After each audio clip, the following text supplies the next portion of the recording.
that would be fine. We're just So gonna assault your cat. to start with, we are recording further, so. Okay, so this is our unspayed female. This is the uterus. She's probably never had a litter of kittens. She's probably pretty young because this is a pretty young baby uterus. They do get thicker, more like Fibrous. pencil diameter or so as they get bigger. In here, you can almost more feel it than see it. There's an ovary in here. It comes down, it joins together with the other uterine horn, which unfortunately got cut. So this is the stump of that other one. That connects to this, right, like so it would be. And this one comes up the other side, and the ovary's right here. It connects just caudal to the kidney. It's not attached to the kidney, but it's attached to the body wall close to the kidney. So this is left kidney. The right kidney is higher, is relatively speaking a little higher up. So if you were to just put your thumbs on the, fingers on the tops of the kidneys, the right one is a little higher up than the left. That's important when you're palpating, because if you picture the animal standing up and you're coming in from the top line, you're actually going to kind of hook up underneath the ribs a little bit, squeeze their belly and kind of hook up towards the, under those ribs, okay? Question? Yeah. Are left and right kidneys always in higher or lower position? Is that the For same cats as and the- dogs, yeah. Okay. They That's are what always, the rabbits- right is always a little higher than the left.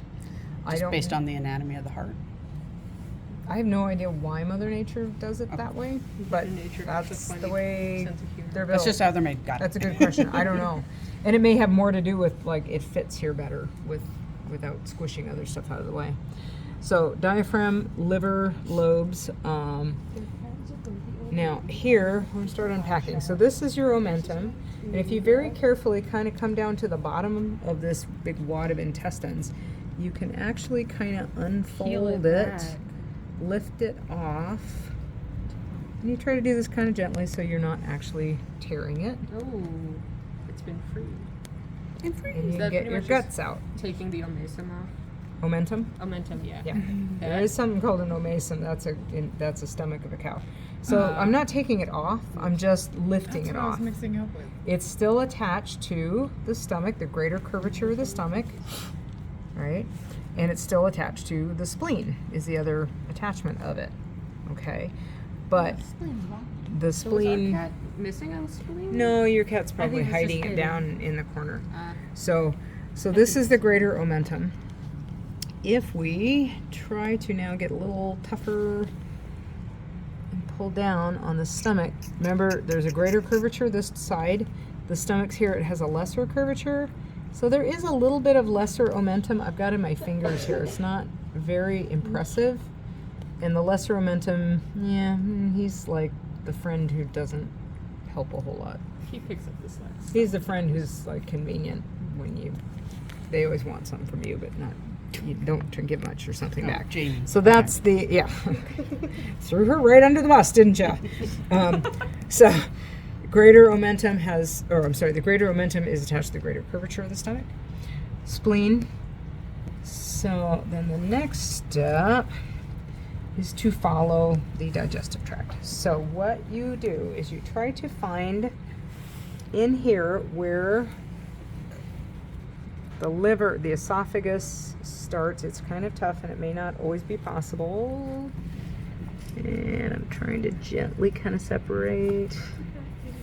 I'm not sure you're going to be able to see that. So we're going to start with the stomach instead. Okay, so the esophagus comes into the stomach. And the stomach is bigger than you think it is. Like what you can see is not all of it. So all of this is stomach. And it goes, okay, so you can kind of see the esophagus here coming in. Can you guys peek and stretch up and see? Yes. That's the esophagus entering. Can I feel the lower esophageal sphincter? Can't feel the sphincter muscle very well. What I have in my hand here, this is the part called the fundus, the big pooch up here. This part, as you just enter the stomach, would be remember? Cardia. The part where there's cardiac sphincters, the circular muscle that holds the esophagus closed so things don't go back. But it enters the part of the stomach that is known as the cardia, Mm. thus the cardiac sphincter. The next this big pooch is the fundus. Then as you kind of sweep around the curve of the stomach, you reach the antrum, which would be down in this neighborhood. And then as it skinnies out, it's called the pylorus, or the pyloric area of the stomach. And then the sphincter that's down here, this is where food goes out. So it comes in the esophagus, goes in the stomach, turns around a bit, goes out this way. In my fingers here is the pyloric sphincter. And that you actually can feel a little tight spot there where it's narrow. Go forward if you want to feel it. Kind of your liver's crumbling. I'm trying not to scrunch it too much. Feel where the stomach gets skinnier. Okay. So then what happens after the pyloric sphincter? What part of the intestine comes next? No. Small intestine. The duodenum. Duodenum. Yep. So here's the duodenum, and the duodenum always comes down the right-hand side of the body. Exact opposite. The esophagus comes in here, stomach sweeps over to the right, duodenum goes down. Now, you have in here, so here's your duodenum in my fingers. You have this organ, this kind of pinkish organ here that's snuggled up right next to the duodenum. What do you think? You remember what that is? Makes a 7 shape. Is it the cecum? Mm-mm. That's.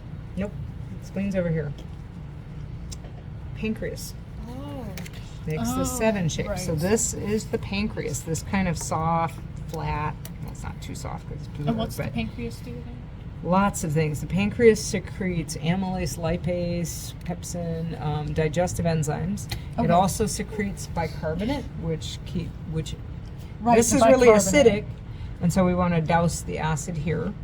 The other thing the pancreas does is manufactures insulin, which controls blood sugar, but that's more of an endocrine function, a gland function, than a exocrine, and we'll get into that. We didn't get to physiology of this stuff very much today. So the duodenum comes down the right-hand side, and then it kind of makes a hairpin turn. See that? Yeah. It goes back up a little ways. Okay, and we follow it. And here where it starts to kind of leave this band of tissue and become this jiggly wad of intestines, this is the junction between the duodenum and the jejunum. Jejunum. So this big wad is jejunum. And I encourage you to try and kind of follow the squigglies. Just like if you were in surgery, you're running the length of the intestinal tract to see if there's a blockage. You just kind of keep going, keep going, keep going, keep going. And trust me, this is key if you are in a lab practical and I have a cat out. It's really important that you actually orient yourself. You may have to actually start kind of running the length with your fingers. And everything Okay. goes back a certain way. Yeah.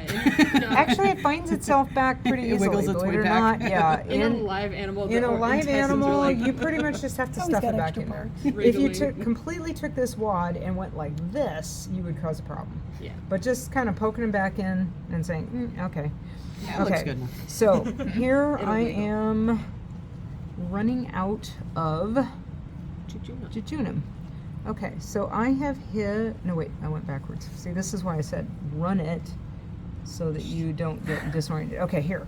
So this, somewhere in this stretch, it turns from jejunum to ileum. But like I say, you're not really going to be able to tell exactly where, if it's here, here, here. But what you can say is, here's the cecum. This little dog ear that kind of seems like a little black or blind end pouch, that's the cecum. So if I put a needle here, you're going to say, yeah, that's ileum. It's so close to the cecum, it's got to be ileum, right? So this comes in, and the cecum is part of, it's kind of like a blind end pouch to the large intestine.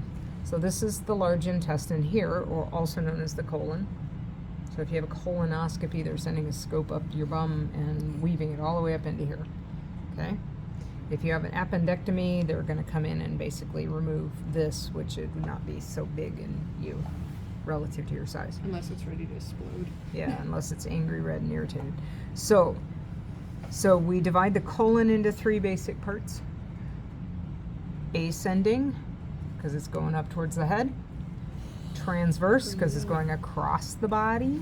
So this would be like transverse, about this part, right here. And then descending. And then the descending at the very, very tail end inside the pelvic canal is the rectum. Okay, the rectum. If I can find a good view of this. So, so going back to your small intestine. Small intestine has this mesh. Let's see if I can spread this out. Here, why don't you hold that? So It's like alien. this mesentery, Oh, stop touching it. It looks like this mesentery. What do you think condoms are made Membrane. out of? Oh, you're not wrong. It's not silicone. So this mesentery has a big blood supply that comes straight off the aorta here. Okay, it's called a cranial mesenteric artery. And you should know that word, cranial mesenteric artery. Comes off, supplies all this, and it branches out in here to go like so. So you have big branches, whoops, trying to flatten this stretch, that come out and go and spread out, fan out. So if I am removing a length of intestine on this cat, I'm going to look at this blood supply and say, okay, let's pretend we got to remove that piece that's, right here. I'm going to say, all right, I don't want to remove all this part. I want to pretty much cut from her thumb to her thumb and take out that section. How do I control the blood? Well, what I do is I don't ligate here, because then I'm cutting off the blood flow to here. I make a tie right there. Maybe this one, probably not, trying to but I'm going to feel cut that one, or I'm going to tie that one. They're slippery. And if there's something over here, I might have to make a decision on this one. Am I cutting at her thumb or a little over here to avoid that blood supply? Okay, and you'll ligate so that it can't go that way, but it still can send these branches out. So that's what it looks like in the small intestine. The large intestine, which is why we don't do, let's see if I can get it good. No, that's the one. Where's your ascending colon? Okay. The fat may hide this, but, oh yeah, okay. So the blood supply to the colon, or large intestine, is a little different in that it still comes off the aorta, different location, but it runs parallel to the colon, and it just sends little branches off. So if I tie off the main line, I'm cutting blood supply to everything downstream. So you pretty much have to leave this intact, ligate each little thing that comes off, cut out that suture it back. Excuse me. You're allergic to cats? No, just cat organs. Cat organs. Too much odor. Okay. So, let's see. What am I missing? Just drippy nose. So let me have this back for a second. So backtracking into your mesentery, I would also like to challenge you guys to try to find lymph nodes. So this, in the middle of this mesentery, you can actually feel a lumpy thing right in the middle. That's a mesenteric lymph node, this meaty thing in the middle. And that lymph node, we do oftentimes end up biopsying these. If we were doing an abdominal exploratory, we don't find an obvious, like, well, duh, it ate a toy, and we're trying to figure out why the animal's having chronic illness, we will often remove a lymph node for biopsy, and this is probably the most common one. So I would Remove the whole lymph not node or just a biopsy? You can actually remove. There's usually more than one, and this is probably more than one. They're just kind of all packed together. But if you wish to try it, you want to play surgeon. You just make a very light incision over the top. Try